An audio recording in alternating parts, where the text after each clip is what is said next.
What's going on, guys? My name is Kyle from Guidewise. In this video, I will show you how to turn videos into YouTube Shorts automatically.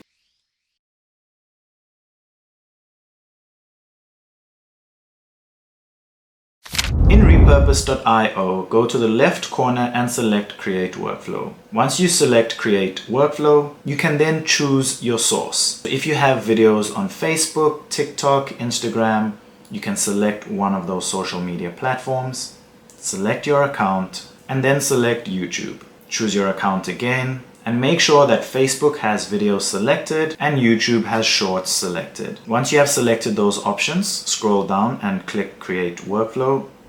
Once you have completed that, Repurpose.io will take videos from your selected platform and turn them into YouTube Shorts automatically. If this video helped, don't forget to like and subscribe.